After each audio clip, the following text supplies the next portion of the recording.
para abrir a série de entrevistas especiais que dá sequência às comemorações do cinquentenário da OAB do Distrito Federal, nossa programação traz uma entrevista com o ex-presidente Esdras Dantas.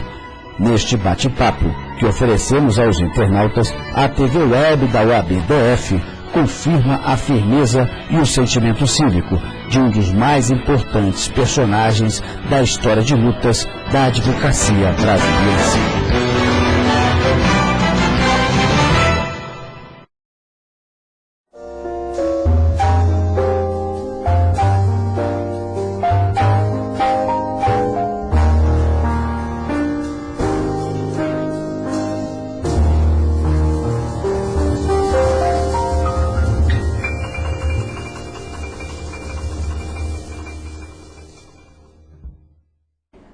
Olha, a Ordem dos Advogados do Brasil é uma entidade emblemática. Ela sempre esteve à frente dos grandes acontecimentos nacionais. Na época do regime militar, ela teve um papel preponderante na defesa da democracia e, sobretudo, na defesa dos direitos humanos. Nós temos uma história muito rica.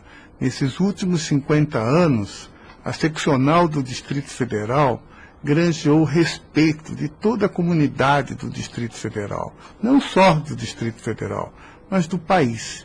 Como eu disse, ela sempre esteve à frente dos grandes acontecimentos nacionais.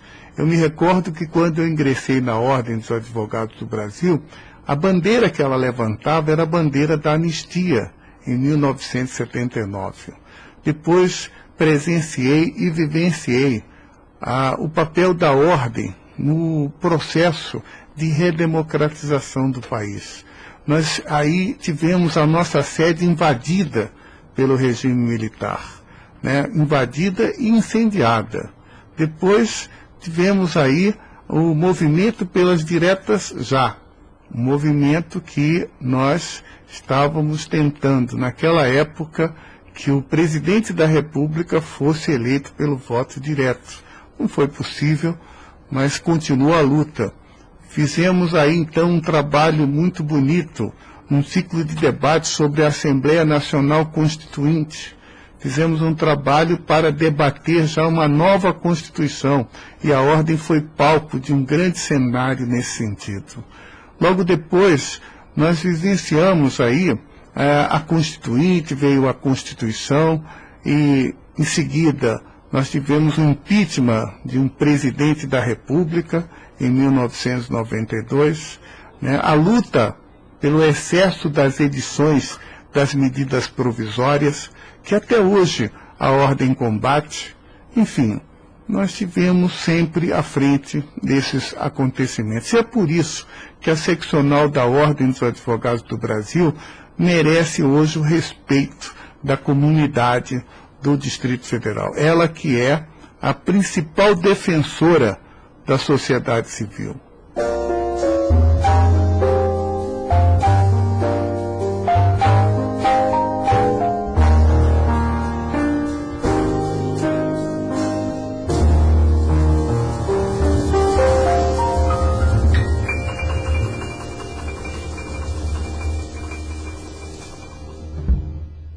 Naquela época, a Ordem mostrou a sua bravura, mostrou que ela realmente tinha um papel importante na sociedade. Houve, no regime militar, foi decretado um momento de exceção. Quer dizer, o governo militar tirou as garantias do cidadão e proibiu qualquer tipo de reunião. E nós tínhamos marcado uma reunião para outubro, dia 23 de outubro de 1983. Essa reunião não foi remarcada e a Ordem resolveu, sim, fazer esse encontro, que foi o primeiro encontro dos advogados do Distrito Federal.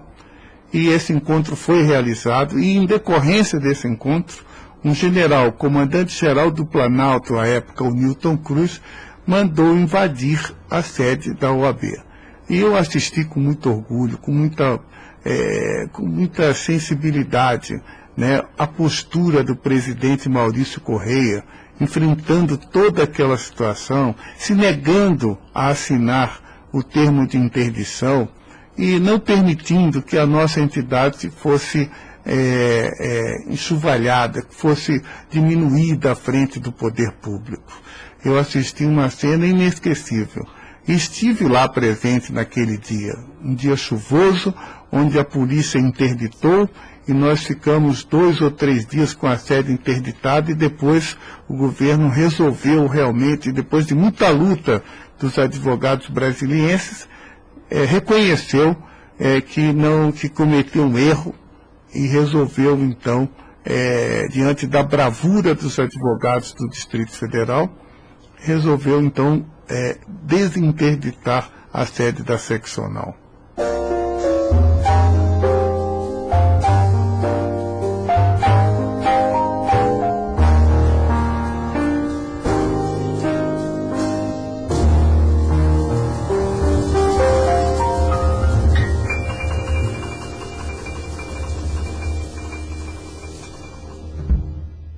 Olha, a ordem tem duplo papel. Tem um papel institucional e um papel corporativo. O institucional, a nossa lei 8.906, que é o Estatuto da Advocacia e da OAB, né, determina expressamente no seu artigo 44 que a ordem tem um papel de defender a Constituição, a ordem jurídica, né, defender as leis, pugnar pela boa aplicação das leis, pela rápida administração da justiça. Enfim, é um papel que lhe foi destinado por lei, justamente o que diferencia com as outras entidades de classe, né? A ordem, por exemplo, é a única que está inserida na Constituição Federal, no seu artigo 103, como a entidade que pode impugnar qualquer lei ou qualquer ato normativo, independentemente de pertinência temática. Enquanto que os outros órgãos de classe, para entrar, por exemplo, com a ação direta de inconstitucionalidade, precisam provar a pertinência temática, quer dizer, que o assunto diz respeito diretamente ou viola algum direito a essa profissão, a nossa não. O artigo 103 elegeu a ordem como a defensora do ordenamento jurídico. E ela, independentemente de qualquer pertinência temática, de qualquer assunto, ela está autorizada pela Constituição a defender a Constituição, entrando com ação direta de inconstitucionalidade, por exemplo.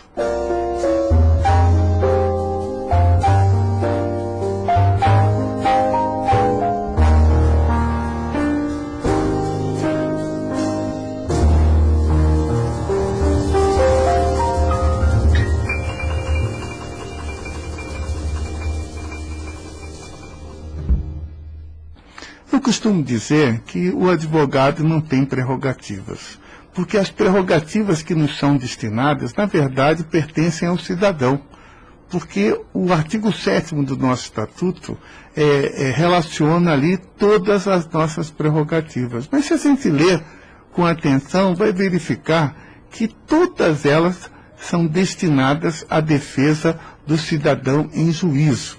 Nós temos prerrogativas para não sermos vítimas de arbitrariedades por parte das autoridades.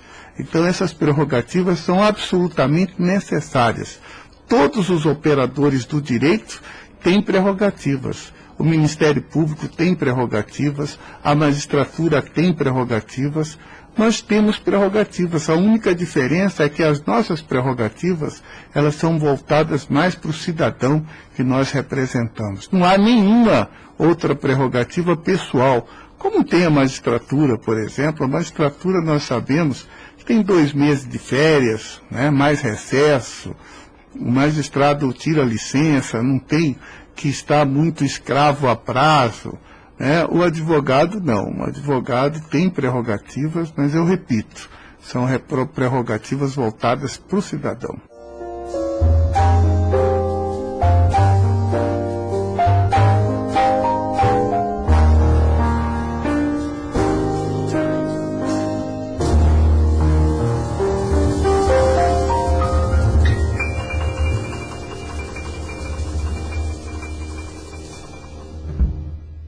Na verdade, a ordem cumpriu seu papel. né, ela não pode se ater simplesmente ao seu papel corporativo. Ela defende a sociedade civil. E esses escândalos aí que lamentavelmente envergonharam o povo de Brasília, nossa capital federal, nós não tivemos outra alternativa a não ser entrar com o impedimento de um governador, justamente para fazer cessar, para estancar aqueles problemas que estavam surgindo no dia a dia do brasiliense. Nós temos um dever legal, repito. Acho que foi um momento em que a ordem desempenhou o seu papel, com base justamente no artigo 44 do nosso Estatuto. Defender a Constituição, a moralidade, a ética. Esse é também papel da Ordem dos Advogados do Brasil. E ela, como antes, não se furtou a enfrentar esse problema, a denunciar e a pedir um impedimento de um governador, que foi feito no momento oportuno e da forma adequada.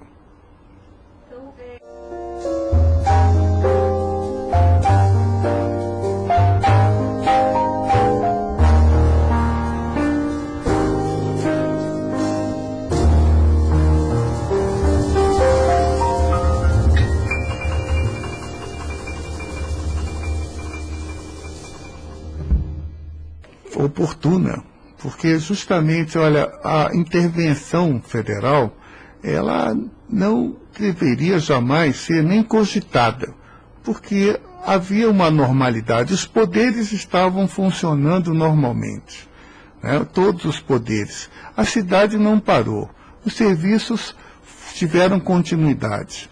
Na realidade, Brasília ficou assustada com esse escândalo, o único, me parece, no Brasil, de ter um governador sendo acusado, como foi, de corrupção, né? Vendo ele uma cena triste, de ver um dirigente maior da capital federal recebendo dinheiro. Se esse dinheiro era ou não fruto da corrupção, isso daí é um outro assunto. Mas essa cena chocou. E talvez tenha sido por isso que o Ministério Público resolveu ingressar com esse pedido de intervenção.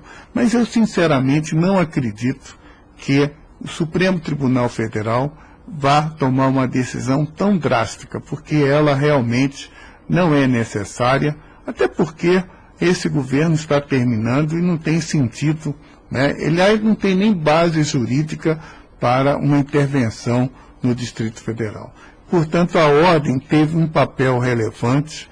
O presidente Caputo, que vivencia esse momento, ele foi muito feliz quando resolveu realmente enfrentar essa situação e defender o Distrito Federal como uma entidade que não pode ser atingido